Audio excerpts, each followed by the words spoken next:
Ce matin, je lis dans le livre de Ézéchiel, chapitre 22, Ézéchiel chapitre 22, à partir du verset 23 au verset 31, intitulé Péché des chefs et du peuple d'Israël. Il est écrit: La parole de l'Éternel m'a été adressée. Fils de l'homme, dis à Jérusalem, tu es une terre non purifiée, non trempée par la pluie un jour de colère. Ces prophètes conspirent au milieu d'elle, pareils à des lions rugissants qui déchirent leur proie. Ils dévorent des vies, ils s'emparent des richesses et des biens précieux. Ils multiplient les veuves au milieu d'elles. Ces prêtres font violence à ma loi et profanent ce qui m'est consacré. Ils ne distinguent pas ce qui est saint de ce qui est profane. Ils ne font pas connaître la différence entre ce qui est impur et ce qui est pur. Ils ferment les yeux sur mes sabbats et je suis déshonoré au milieu d'eux. Ces chefs sont à l'intérieur d'elles, pareils à des loups qui déchirent leur proie. Ils versent le sang, ils font disparaître des vies afin de faire des profits malhonnêtes. Verset 28. Ces prophètes recouvrent tout cela de crépi par leurs fausses visions et leurs prédictions mensongères. Ils affirment: Voici ce que dit le Seigneur l'Éternel, alors que l'Éternel n'a pas parlé. Quant à la population du pays, elle pratique l'exploitation, elle commet des extorsions, elle opprime le malheureux et le pauvre, elle exploite l'étranger au mépris de toute justice. Je cherche parmi eux quelqu'un qui construise un mur, qui se tienne à la brèche devant moi en faveur du pays, pour que je ne le détruise pas, mais je ne trouve pas. Je déverserai mon indignation sur eux, je les achèverai par le feu de ma fureur. Je ferai retomber leur conduite sur leur tête, déclare le Seigneur l'Éternel.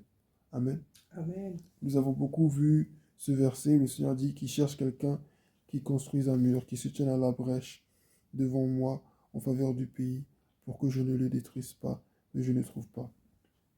Et la parole qui me marque beaucoup dans ce verset, c'est quand on dit Dieu cherche quelqu'un qui se tienne à la brèche. Dieu cherche quelqu'un, Dieu cherche un homme, Dieu cherche une femme, mais il ne le trouve pas. Quand Dieu cherche un homme, il cherche une femme, ce n'est pas pour que cette personne-là se sente grande, ce n'est pas pour que cette personne se sente supérieure aux autres, mais c'est parce que Dieu a l'intention de frapper, c'est parce que Dieu a l'intention d'accomplir sa vengeance envers un peuple rebelle.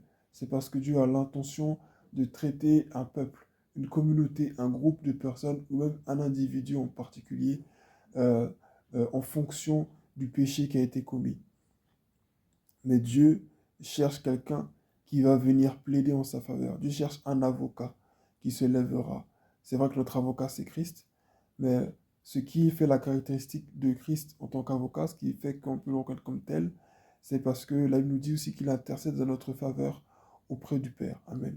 Et la personne qui intercède devant Dieu est semblable aussi à un avocat, parce qu'elle plaide en faveur des autres. Amen. Amen. Et Dieu nous appelle à jouer ce rôle-là. Ici, le peuple a péché contre Dieu, encore une fois, comme on le voit d'habitude. Le peuple a péché contre Dieu, et de plusieurs manières, mais il parle surtout des prophètes. Les prophètes qui ont beaucoup péché contre Dieu, les chefs du peuple, le peuple lui-même, dans toutes les couches sociales, dont le peuple a péché. Mais malgré tout, Dieu cherche parmi tous ces pécheurs quelqu'un qui va avoir un esprit éveillé pour dire non, il faut que je prie. En fait, Dieu ne cherche pas quelqu'un de parfait.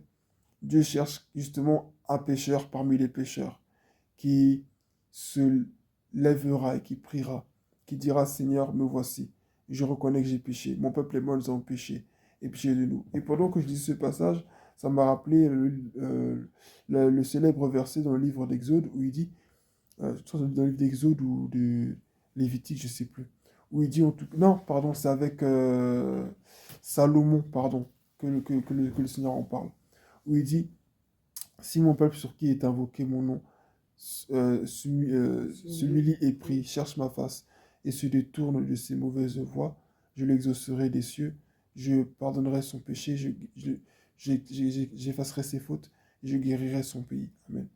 Dieu cherche toujours quelqu'un. Parce que, en fait, Salomon, qu'est-ce qu'il fait dans ce contexte-là? Il disait, si mon peuple pêche, si ton peuple pêche, Seigneur, pardonne-lui ses fautes. Raison pour laquelle Salomon a offert ses sacrifices en quantité. Amen. Amen. Donc, Dieu cherche quelqu'un. Amen. Amen. Dieu cherche quelqu'un. Et Dieu a parlé à Salomon ainsi pour dire que ce qui va faire la différence, c'est le fait que le peuple se détourne de ses voies. Dieu ne cherche pas quelqu'un qui soit parfait. Dieu cherche juste quelqu'un qui se tourne vers lui. Dieu cherche quelqu'un qui a compris qu'il est dans les ténèbres et qui veut maintenant marcher dans la lumière. Dieu cherche en réalité juste un cœur repentant. Amen. Un cœur prêt à reconnaître sa rébellion pour enfin se soumettre pleinement à l'Éternel. Dieu cherche quelqu'un de cette trempe-là. Et ça ne demande pas de faire beaucoup d'efforts. Hein. Ça demande juste de se tourner vers Dieu. De dire, enfin maintenant, je reviens au Seigneur. Et de ton réveil, du réveil de cette personne, naîtra le salut de tout le reste du peuple. Comme Caïphe pouvait dire de manière prophétique, le prêtre Caïphe dans le Nouveau Testament pouvait dire concernant Jésus, il faut qu'il meure pour qu'un plus grand nombre soit sauvé.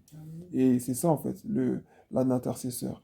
C'est celui qui sacrifie son temps pour que tout le reste soit sauvé. Mais tout commence par lui-même. Parce qu'il faut savoir que cette personne, et c'est surtout ça le point important, il dit je cherche parmi eux. Il n'a pas dit je cherche quelque part, il n'a pas dit je cherche, il a dit je cherche parmi eux. Il dit au verset 29, quant à la population du pays, elle pratique l'exploitation, elle commet des extorsions, elle opprime le malheureux pardon, et le pauvre, elle exploite l'étranger au mépris de toute justice. Et il dit ensuite, je cherche parmi eux quelqu'un qui construise un mur, qui se tienne à la brèche devant moi en faveur du pays, pour que je ne le détruise pas, mais je ne le trouve pas. Il dit, je cherche parmi eux. Donc Dieu, il cherche parmi ceux qui sont dans les ténèbres, quelqu'un qui va se tourner vers lui. Dieu cherche parmi les pécheurs, quelqu'un qui va dire, Seigneur, me voici. Et justement, il sait que, en fait, Dieu, dans ce passage, il y a tellement de choses qu'on peut dire. Tellement de choses qu'on peut dire. Quand Jésus a pris les disciples, il n'était pas parfait, mais il les a choisis pourtant. On a vu comment Pierre était, on a vu Judas, on a vu on a vu Thomas, mais cependant, Dieu les avait pour autant tous choisis. Rappelons-nous que Jésus les a tous choisis malgré tout. Judas était un voleur. Donc il avait déjà cette racine-là, déjà de trahison, de traîtrise en lui, mais Jésus l'avait malgré tout choisi. Quand le Seigneur choisit quelqu'un, c'est pas qu'il choisit quelqu'un qui est parfait, qui est sans défaut, qui est pur, mais il choisit quelqu'un et il sait qu'il a mis en lui toutes les capacités pour accomplir cette mission. Ici, il dit, je cherche parmi eux quelqu'un qui construise un mur. Donc, c'est-à-dire que parmi ces pécheurs qui font l'extorsion, l'exploitation, qui oppriment le malheureux et le pauvre, qui exploitent l'étranger au mépris de toute justice, il sait que parmi eux, il y a quelqu'un qui a la capacité de construire un mur. Il sait qu'il y a quelqu'un qui a la capacité de se tenir à la brèche en faveur du peuple. C'est extraordinaire. C'est-à-dire que Dieu, toute, au-delà de toute attente, il peut utiliser quelqu'un qui, à première vue, n'est pas appelé, n'est même pas censé n'est pas censé accomplir X ou Y mission. En fait, il n'y a pas de prérequis. Et c'est là, en fait, que tu vois qu'une mission, pour qu'elle soit accomplie, elle doit dépendre du Seigneur. Et à partir du moment où toi qui sais que tu n'as plus de vie de prière, toi qui sais que tu t'es détourné de Dieu, tu te tournes vers le Seigneur, c'est que Dieu est prêt à faire des choses. Dieu est déjà prêt à se servir de toi. Donc, c'est ça le thème du message. Dieu cherche parmi les hommes quelqu'un qui se tourne vers lui. Et c'est tout ce que Dieu attend. Dieu t'attend. Nous, on est beaucoup là, on attend le Saint-Esprit, Saint-Esprit remplis-moi, Seigneur, viens, et on s'attend au Seigneur. Mais on oublie que Dieu aussi s'attend à nous. Dieu aussi s'attend à nous. Dieu aussi t'attend dans la prière. Dieu t'attend dans la chambre. Dieu t'attend. Dieu aussi nous attend. De la manière dont nous, on attend le Saint-Esprit pour qu'il se manifeste, pour qu'il bouleverse les nations, pour qu'il fasse ceci. Dieu aussi s'attend à nous. Et c'est ça souvent ce qu'on oublie. C'est-à-dire que nous, on désire Dieu, on veut vivre le feu, on veut vivre des choses. Mais Dieu, lui, il nous veut, lui. Et c'est ça sa prière. Donc, répondons à l'appel du Seigneur. Parce que Dieu est sur le point de faire des grandes choses. Répondons à son appel. Même si on n'est pas parfait, même si on est lié encore à certains péchés, même si on vit certaines réalités qui nous rattrapent, venons pleinement dans la présence de Dieu et le reste s'accomplira. à condition qu'on se dispose. Que son nom soit béni. Amen. Amen.